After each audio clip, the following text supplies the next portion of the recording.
Swayam Prabha. Digital India. Educated India.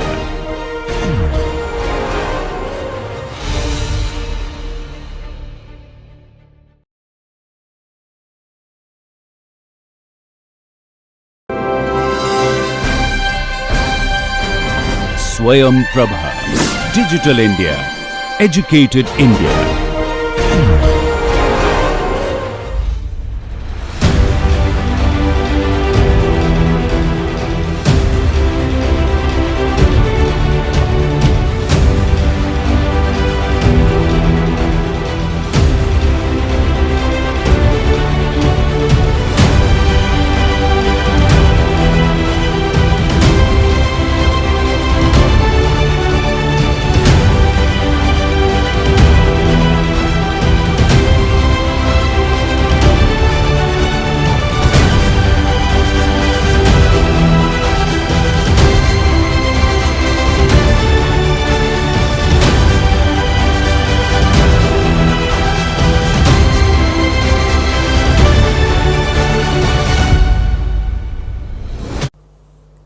Namaste.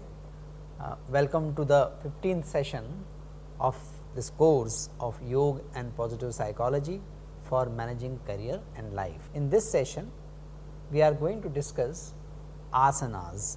Asanas as the intervention for managing self and career. You might recall in the last session, we discussed about this framework of intervention. Yoga and positive psychology, we are looking at from the perspective of self development, and for the self development we are going to discuss some interventions. These interventions are identified with respect to the different layers of self as described in the notion of Panchakoshas.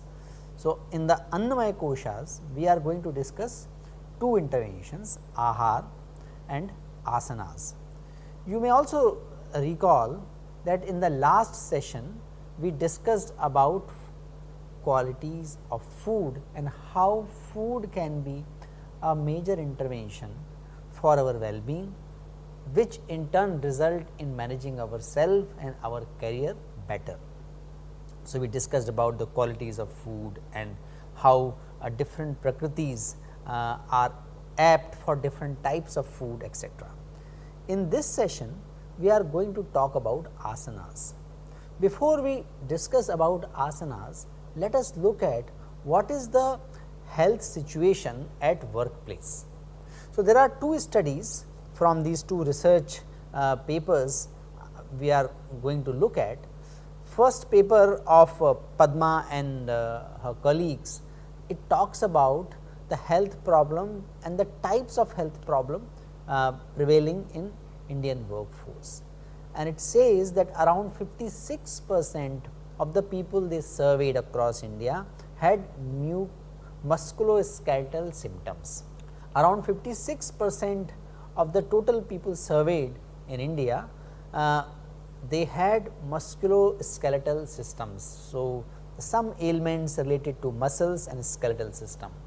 22% had newly diagnosed hypertension, 10% has diabetes, 36% had dyslipidemia, 54% had depression, some sign of depression, anxiety and insomnia, and 40% had obesity. Musculoskeletal symptoms included cervical and lumbar strains with or without disc disease, polyarthralgia and the muscle spasm and the heel pain. In another study, it is found that back pain is still the leading cause of sickness absence. Job related stress has an impact on productivity and work ability that has been demonstrated to have the significant predictive value for disability and early retirement. Back pain and job related stress are interrelated, and both have an independent and possibly negative synergistic effect on work ability. Consequently, workplace health promotion interventions to reduce the impact of back pain and stress perception on work ability should target both physical and psychological dimensions. We can see that the problems related to health are majorly about musculoskeletal systems, and that has a clear connection with the sitting posture or in general postures we have at workplace. That is why asanas are very important to address this problem. However, we must remind ourselves definition of mind. We discussed in the previous session. The definition of mind given by Siegel and colleague says that human mind is a relational embodied process that regulates the flow of energy and information. You might also recall that we looked at the different components of this definition of mind, and we juxtapose that with the 5 koshas of the human self. So, mind is embodied process, it regulates the flow of energy, and that is related to gross body, and energy related aspect is related to the sheath of the subtle energy.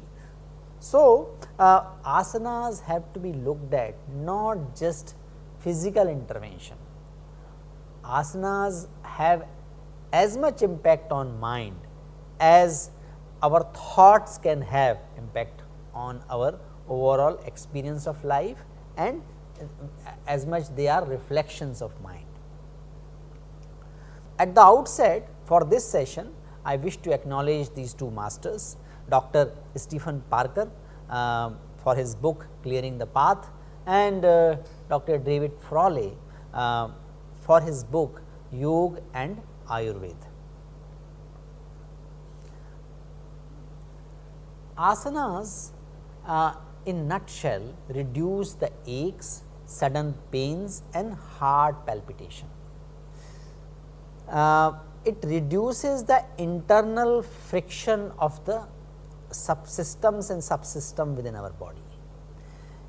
Systematic turns, bends and stretches which are part of asanas, they lubricate the system and make it flexible.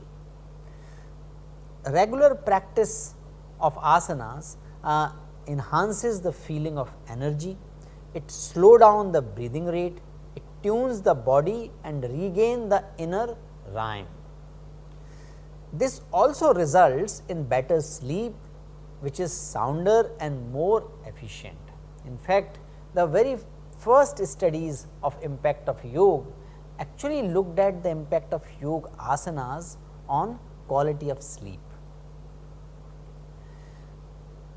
Asanas help keep the body supple and strong while energizing the mind and boosting self-confidence. So, you can see that asanas are performed at physical level, they are most evident at physical level, but they also have great impact on the quality of the mind and quality of our day-to-day experience. Doing asanas on a regular basis has been shown to enhance brain wave coherence and improve functions such as memory and intelligence. It lowers the stress related hormones in the body and it increases both mental and physical performance. Asanas also contribute to emotional stability. How it contributes? It contributes to emotional stability by increasing the amount of neurotransmitters such as serotonin in the body, which is known to induce good mood and sense of happiness. Not surprisingly, asanas are great intervention for positive psychology. To understand this in more detail, we need to look at the connection of body, physicality, emotions, quality of mind and how it is connected to our day-to-day general experience of life. We need to understand that body is a physical structure within which our habits dwell and lived out. This is the beautiful explanation given by Professor Stephen Parker. So, we can look at our posture.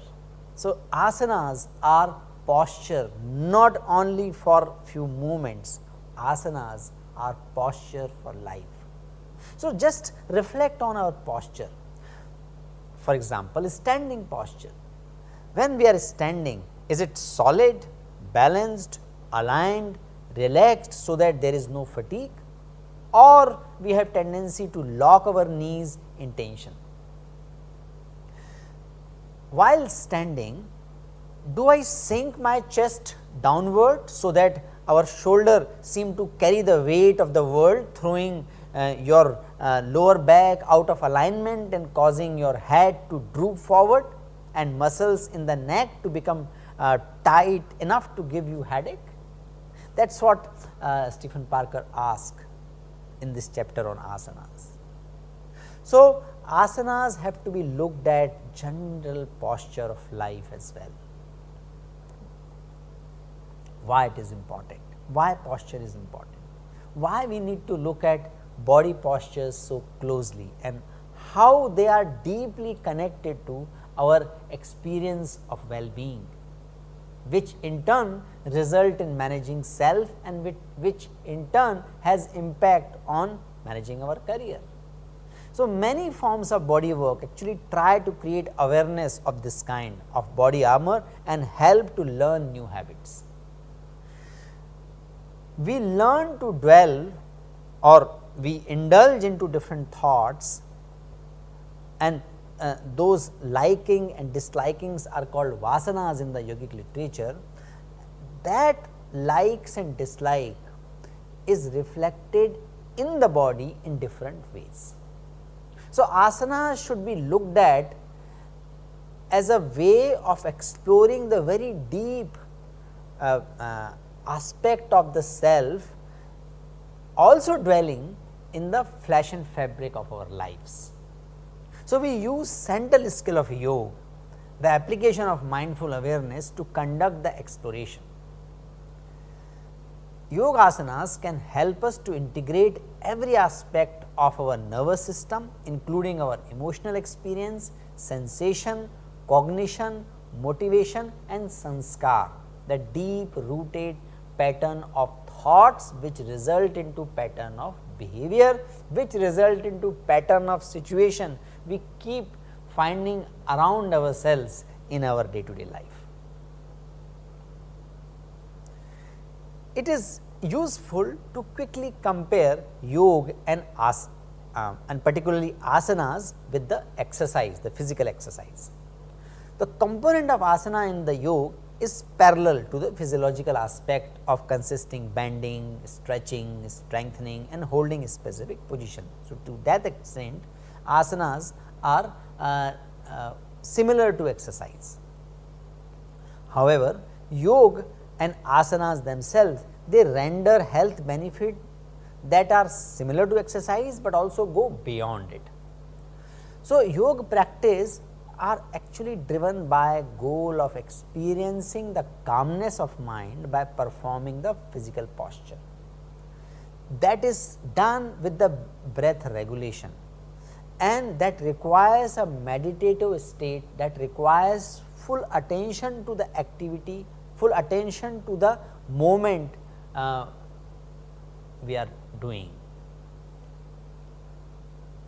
So, if we have a quick comparison of the yoga and particularly yogasanas and exercise, we can compare these two things on the metacognition aspect, energy aspect and oxidative stress aspect. Yoga is a metacognition that denotes an aspect that makes yoga different from various forms of exercise. What is metacognition? Metacognition of knowing the process of knowing. Yoga practice aimed at building our metacognition because of the mindfulness nature of the practice of asanas. Because of the need to observe ourselves while performing asanas, it enhances our metacognitive ability. Exercise generally does not have that requirement. Paying attention is not very important aspect in the exercise, and that is why you must have seen that people keep listening music or keep talking, and it is very much allowed in the regime of performing any exercises. Second aspect is energy. So, yoga practice actually facilitates the energy conservation, that it does by economical utilization of energy for mental and physical benefits. In the exercise, we cause the energy utilization to support the body for physical exertion and its metabolic needs. So, in the exercise we utilize energy, and the aim is to enhance the physical exertion. Third aspect is oxidative stress.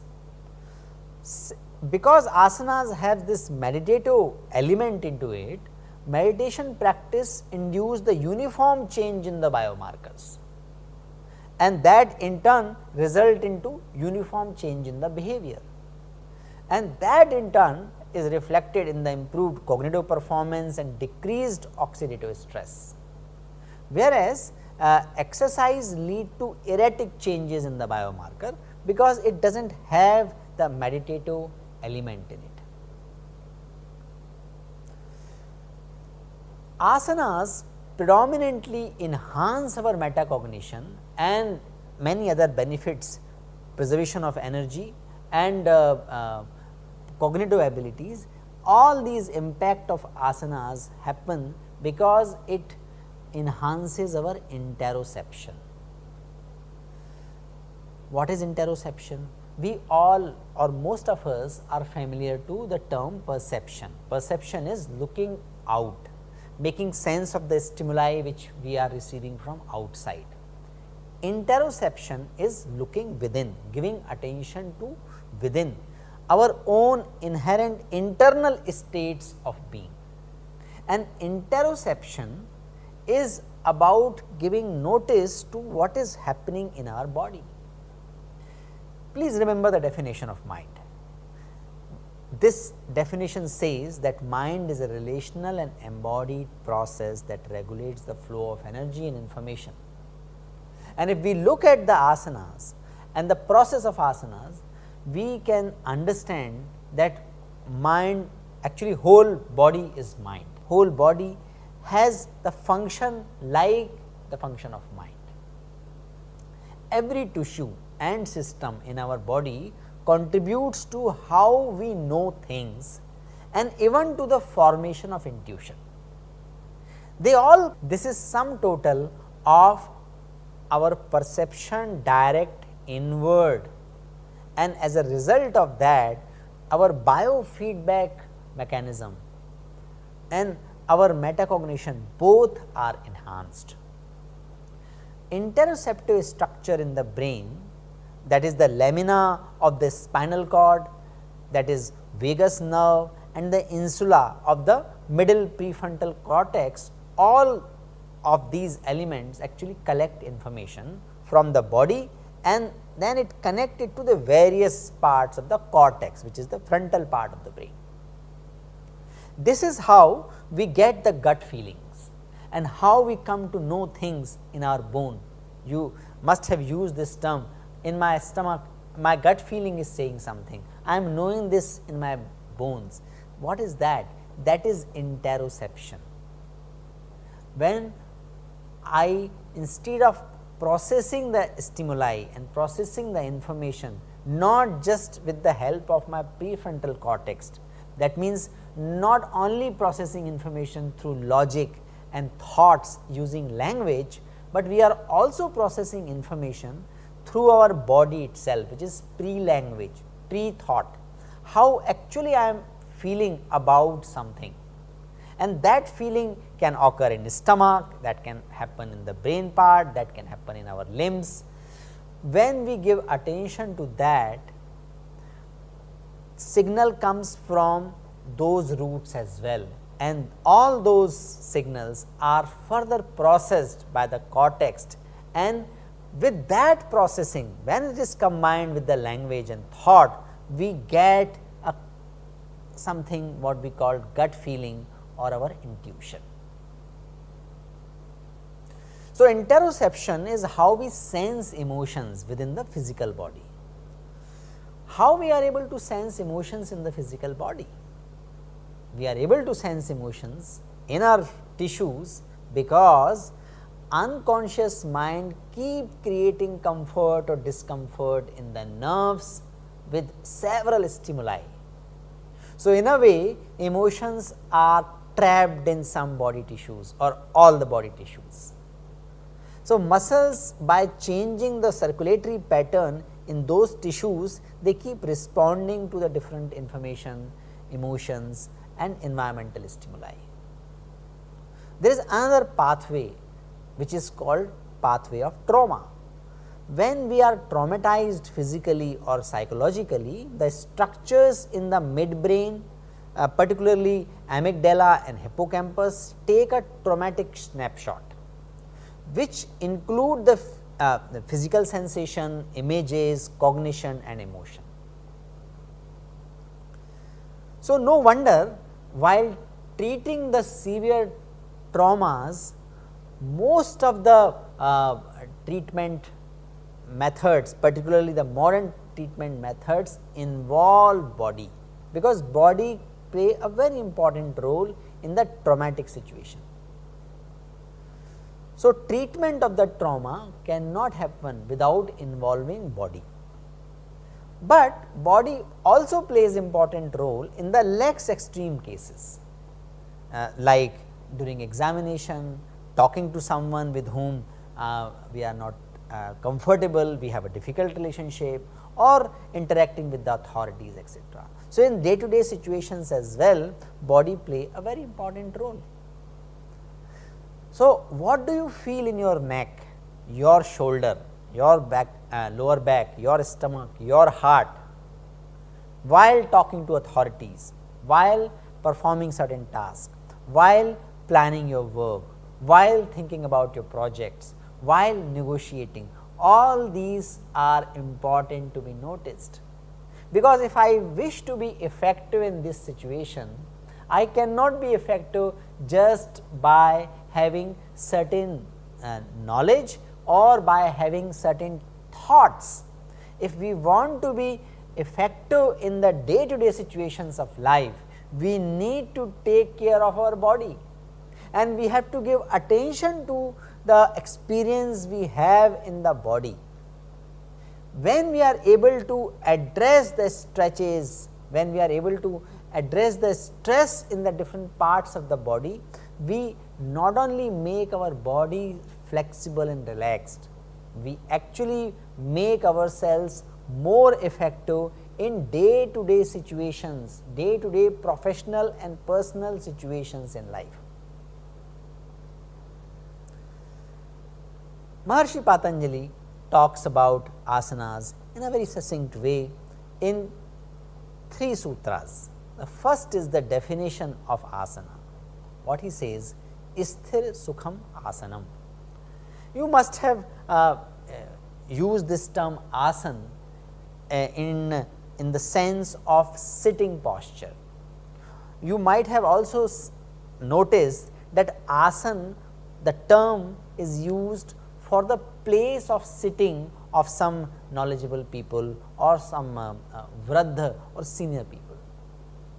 We with the respect say that this is asan of my guru, or this is asan of Bhagwan in the in my temple.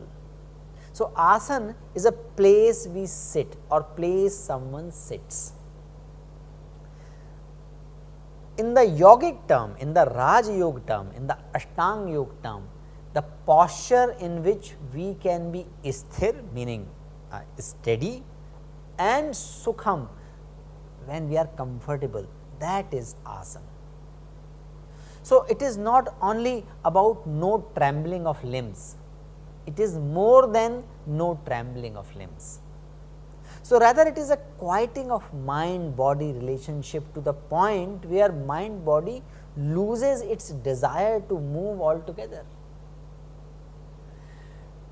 We may say that by sitting very comfortably in the couch, I feel good, that is comfortable to me and that is yogasana for me, but that is not so, because we may sit in the couch in a distorted posture and it may feel comfortable for few moments, but if you sit in that posture for longer time, maybe 5 minutes or even 10-15 minutes, you will realize that we develop pain if we sit in a posture which is not correct, even if that is feeling comfortable for initial few minutes. Asana can be steady and comfortable only when it is right, when our body is aligned. Initially, asana may look little uncomfortable, we may feel little discomfort, but if we wish to have ekagra mind, we should be able to sit in asana for long time, and to sit in any posture in the long time, it must be asana, it must be correct. Only in the correct posture we can sit for the longer time, and with practice we become comfortable in that posture. Psychologically speaking, mind and body are deeply connected. Yoga asanas are those postures where mind and body get aligned.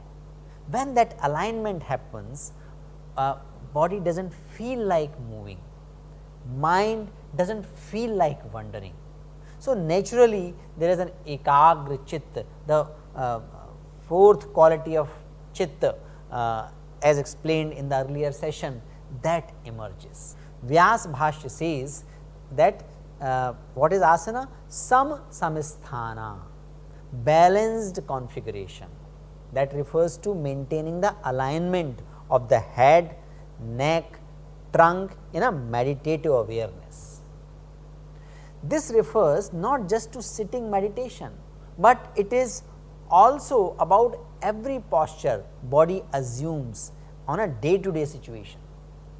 So, naturally people who have mastery of the mind body through asana, they sit and move with balance and grace.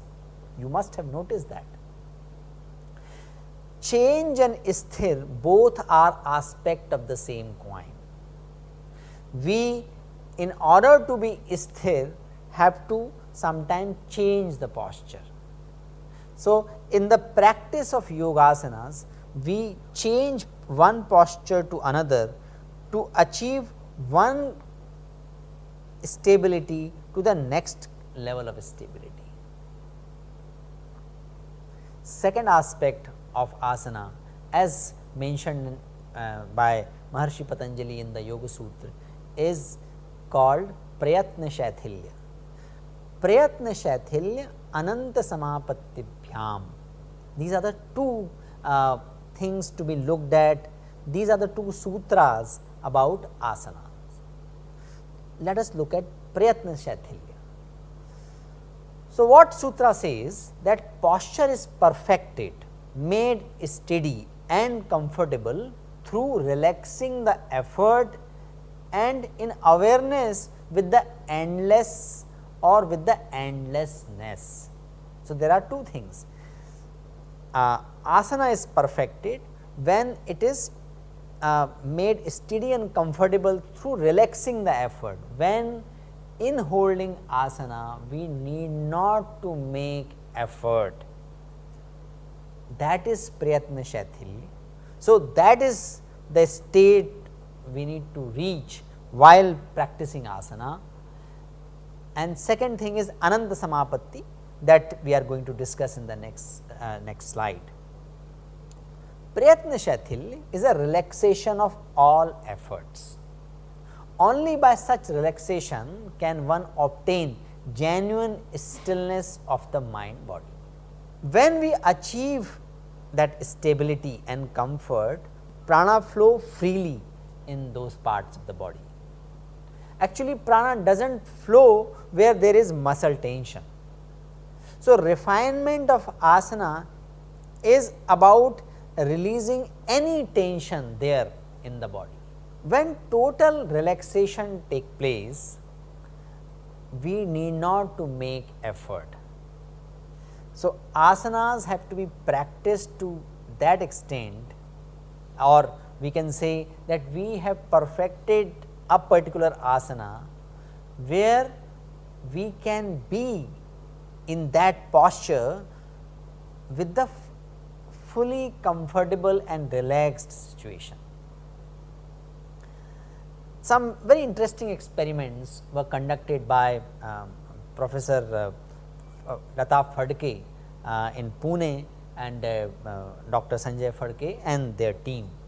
They looked at the practice of the novice yoga practitioner and a senior yoga practitioner while they are performing asanas. They saw that the senior yoga practitioners have much better heart rate variability, that is the indicator of the health of the nervous system, health of heart and overall health indicator. They also noticed that the senior practitioners, even performing seemingly difficult and complicated posture, remained totally relaxed, and that is the reflection of a definition of yoga given in Bhagavad Gita, which is called samatvam yoga uchyate. Equanimity is yoga.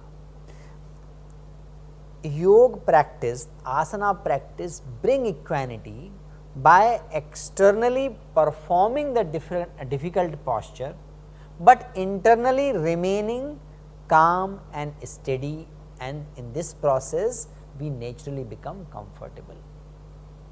One extreme example is of Swami Vedabharati. Swami Vedabharati was giving a lecture on biological feedback, and he allowed one US doctor to fix EMG, electromyograph, to the few parts of his body, in the neck, in the leg and in the hands. This instrument measures the stress in the muscular system. After some time, after observing these readings of the EMG, doctor started chuckling, and this incident is mentioned in the Stephen Parker's book.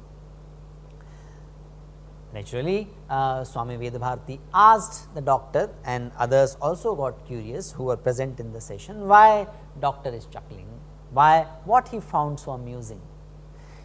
He mentioned, he told that the Swami Vedabharati's EMG reading are reflecting utter relaxed situation of the muscles.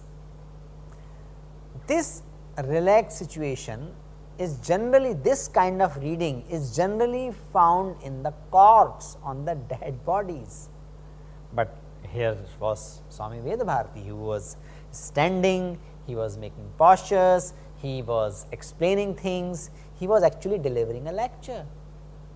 Even while delivering a lecture, standing and using mic and using board and writing on that, he was not having almost any stress on his muscles. It is difficult to explain these things just by looking at the physiological aspect, because by the physiological calculations, with that kind of relaxation, he should not be standing, what to talk about delivering a lecture, but he was standing. So, this aspect is explained by the masters by using the notion of prana. We are going to have more discussion on prana in the next session, but inherently it says that when there are tension in the muscles, the pranic flow, the vital energies flow in those portions is restricted. When it is relaxed, the pranic flow is unobstructed, and when the pranic flow is unobstructed, the pranic energy itself provides the energy to the physical body to perform the action. In the yogic state, people do not make actions with the physical energy, they perform actions with the pranic energy. I know this may sound little esoteric, and there is a great scope to research and explain these things and understand these things empirically with the existing instruments, but notion of pran is very important in yoga. Pranamaya kosh is inescapable aspect of human self, recognized in all yogic traditions, but what it is suggesting is that asanas are the ways to release tension in different parts of the body, so that prana can flow in those parts easily. As a result of that, without much use of physical energy, we can perform our actions. So, that is the indicator of the prayatna shathilya. Another aspect is anantya samapatti. Ananta samapatti is a coalescence with the ananta, endless or endlessness. This is related to the endlessness such that as space and reaches uninterrupted identification, then the ahankar, the body configuration ceasing, and postures no longer cause discomfort. Ananta samapatti meaning being identified with endless or endlessness. How we achieve that? We achieve that by giving attention to different layers of self.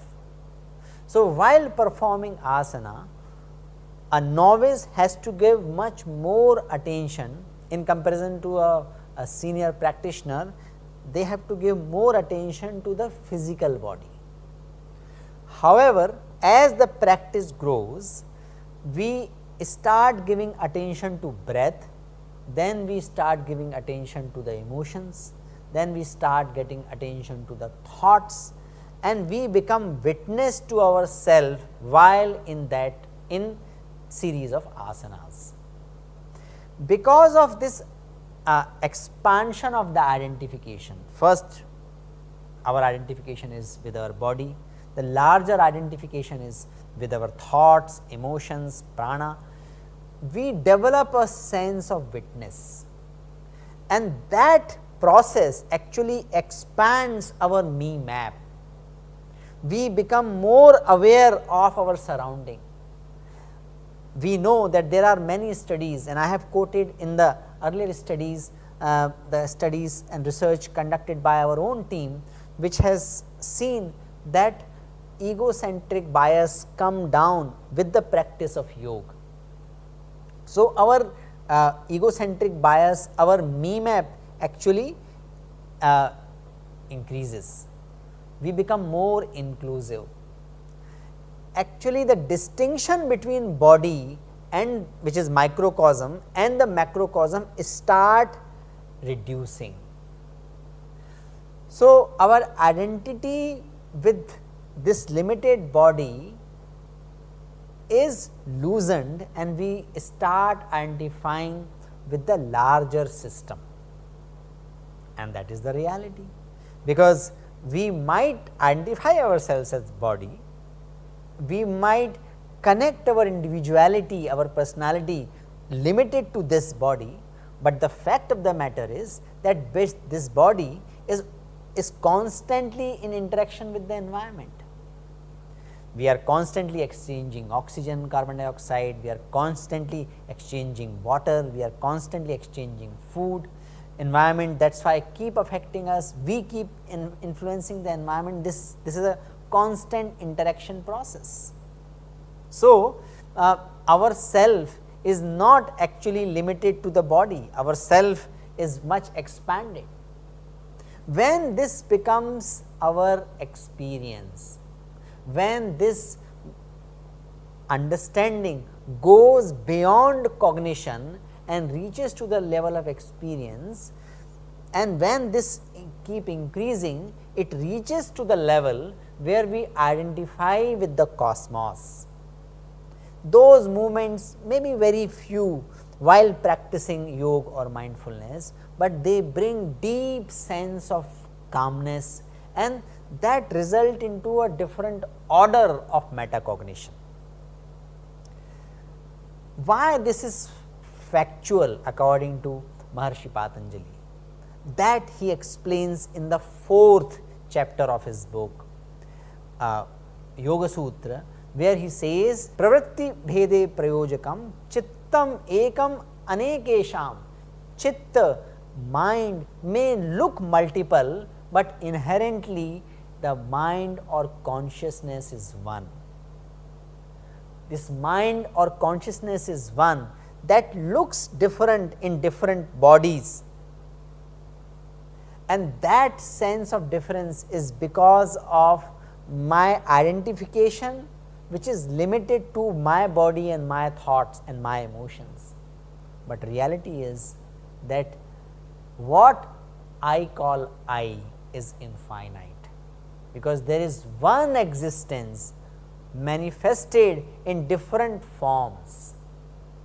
This is one consciousness or one chitta, that is what Maharshi Patanjali say, is captured because of ignorance in different forms, and through the practice of asanas we can have a glimpse of that infiniteness, because we become aligned, our system become aligned, our egocentric bias come down because of metacognition, because of mindfulness, because of awareness, because of alignment in the body, which result into free flow of prana.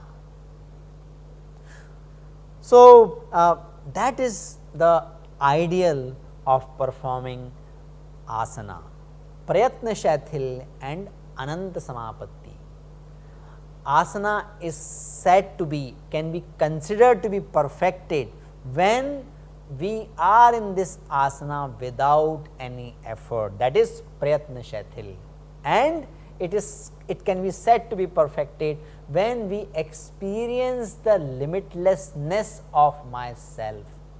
Myself with the small s merge into self with the capital S.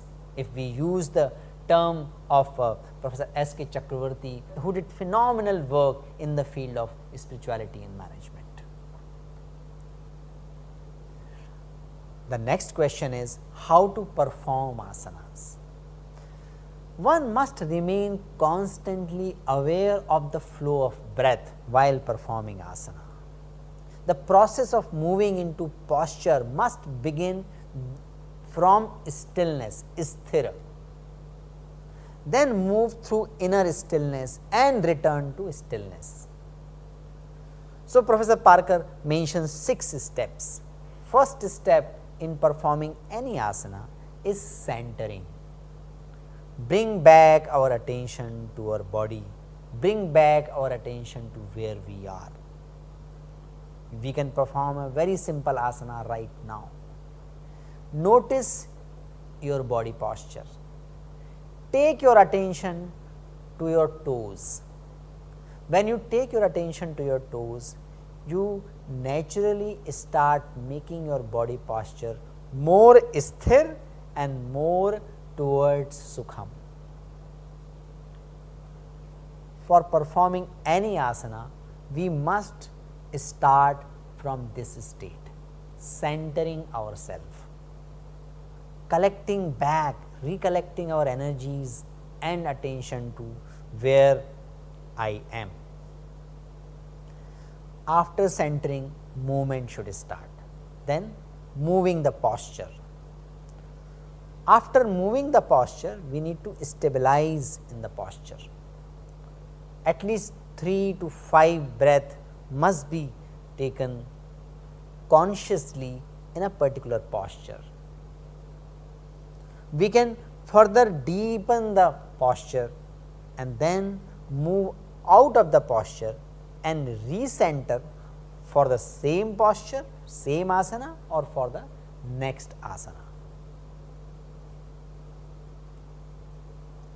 What we need to remember is that awareness at every stage is critical. Please use just the minimum muscle tension to establish the posture at first. then muscles in the rest of the body must be kept completely relaxed.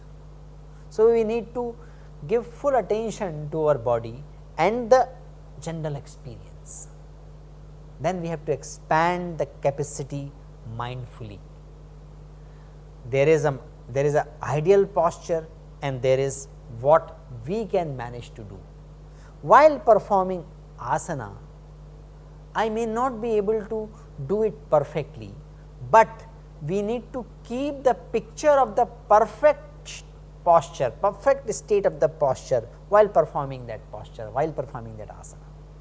When we hold that perfect picture of asana, we can consciously, mindfully enhance our capacity to practice that asana with the perfection. Be there till tension relaxes. Remaining in the stress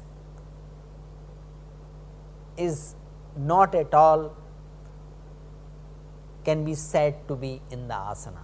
Whatever asana we are performing, we must experience the relaxation into it. We must be able to relax ourselves, so that prana alone can hold the posture. While performing asana, we should not pause the breath, otherwise that will create tension and that will block the flow of prana. The next question is, what asanas I should perform? If you are observing this video, you might be asking, there are 84 asanas explained in the Hatha Yoga Pradipika. Which asanas I should perform for my well-being, for managing myself? To answer this question, the best reference is my body constitution. The best reference is what is the type of Vikriti I generally have. It is Vata, Pitta or Kapha. I am not calling it Prakriti, because to understand Prakriti is very difficult. What we assess through the questionnaires or through some other instrument is the Vikriti at that stage. So, what is the Vikriti I am having, what type of Vikriti I am having, that should be the point of reference to pick up those asanas which are appropriate for the person. So, Vata type needs asana the most, because they are the most prone to postural distortions. Kapha type, who tend to have more sedentary life, they move more slowly, they are benefited from more active form of exercise, more active form of asanas. And Pitta type of people mainly need asanas to cool down their mind and cool down their energy and focusing their temperatures. Let us look at the most appropriate asanas for the people with the different Vikriti or Prakriti. Vatas, the first constitution, that needs to perform asana in a way that reduces Vata, starting from the right mental attitude. So, Vata must remember to keep their spine flexible, that is the first thing, that is the first rule of thumb. Then they need a gentle attitude and gradually flowing movement, and that is best for them. They need to emphasize the asanas which focus on the pelvic region and colon, because that is the main site for Vata, and they should aim at releasing tension from hips and lumbar area. Sitting posture is good for Vata. So, there are asanas which are performed in the sitting postures, they are generally better for them, particularly those that create strength and stillness in the lower abdomen, like Siddhasana or Vrajrasana. These are some of the other asanas mentioned in this picture, which are most appropriate for the people of the Vata constitution.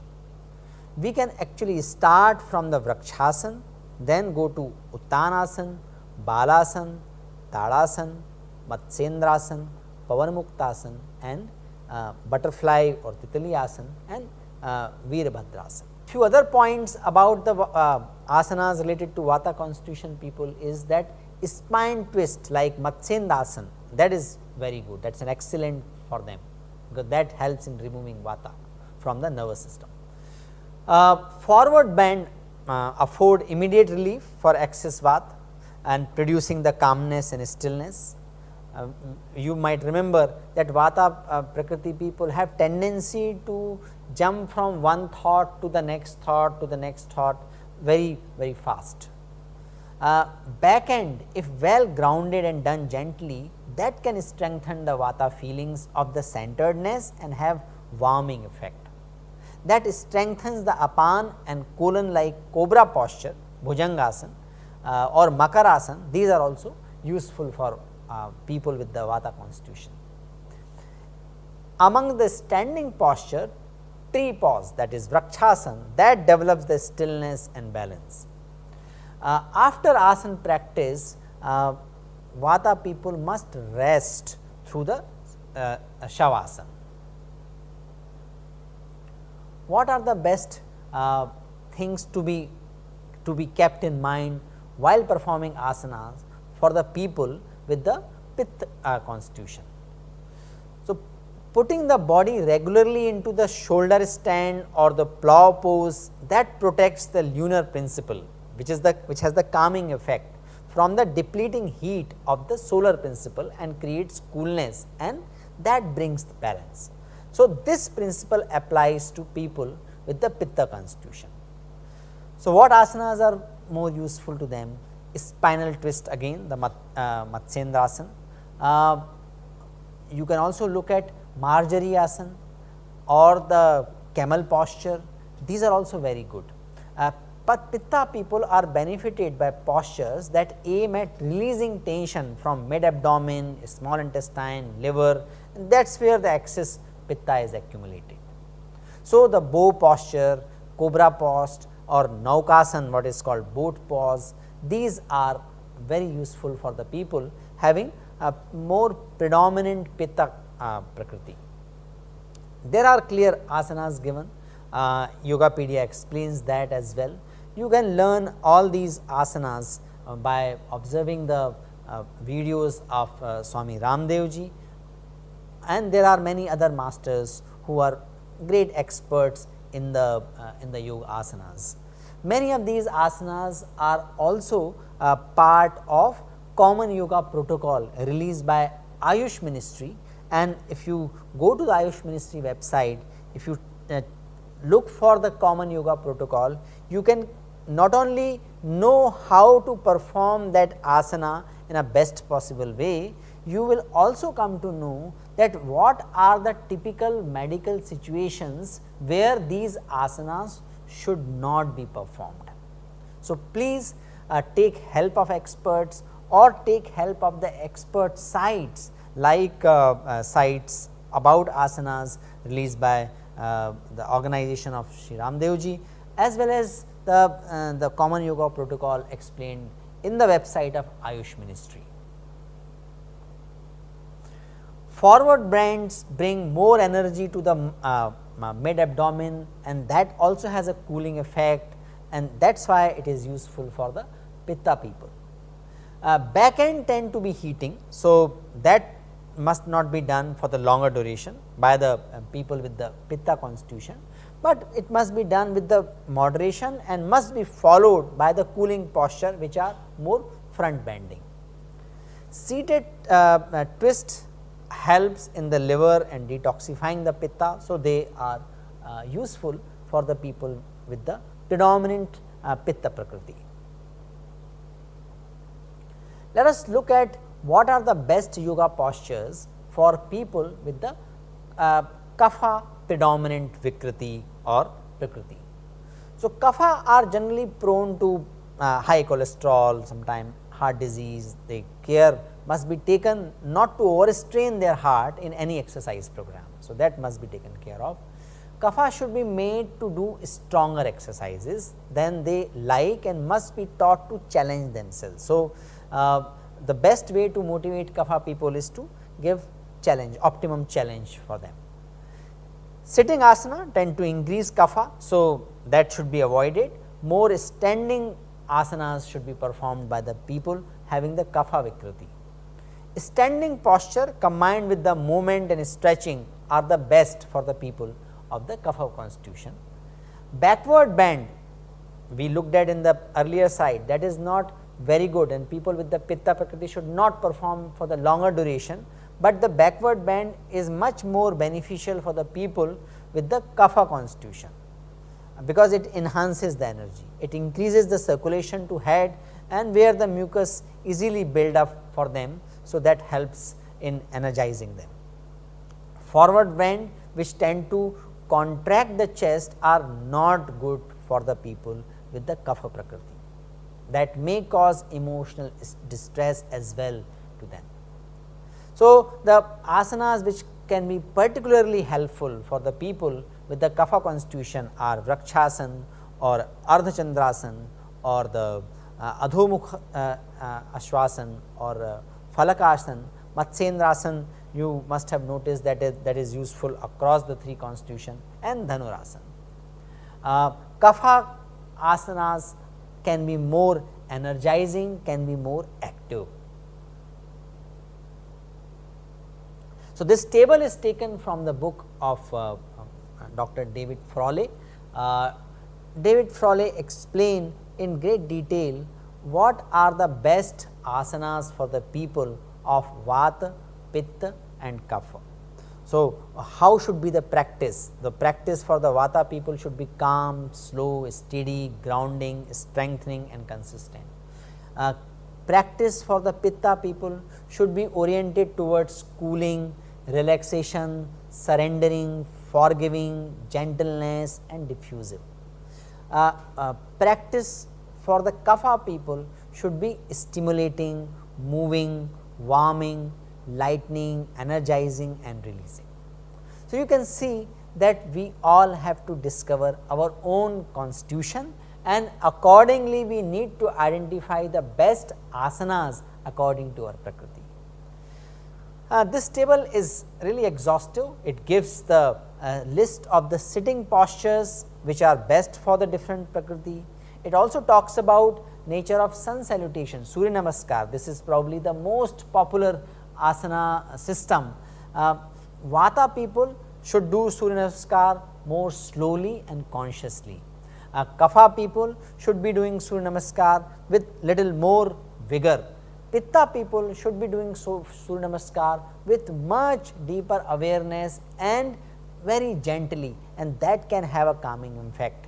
In fact, Pitta people should be performing moon salutation, that is called Chandra Namaskar, because that is more suitable for their temperament. Similarly, David Frawley explained what are the standing postures for most appropriate for Vata people, people with the Pitta profile or people with the Kapha predominant profile. Similarly, inverted poses which are the most useful for the people with either of these three predominant prakritis. So, this is exhaustive list. You are requested to go through it.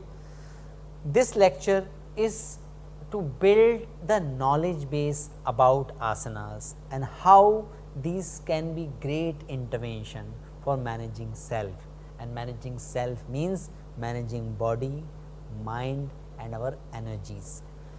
This is not the yoga training. These asanas are mentioned, these are drawn from the well researched sources. To learn these asanas, you need to look for other resources. There are some websites which I have mentioned. Best is to take the help of some living yogi or living teacher who can really relate with you and really help to see what is your prakriti, what might be the best constitution and best protocol for you, and they can also help you to stretch your limits and gain the perfection in asanas.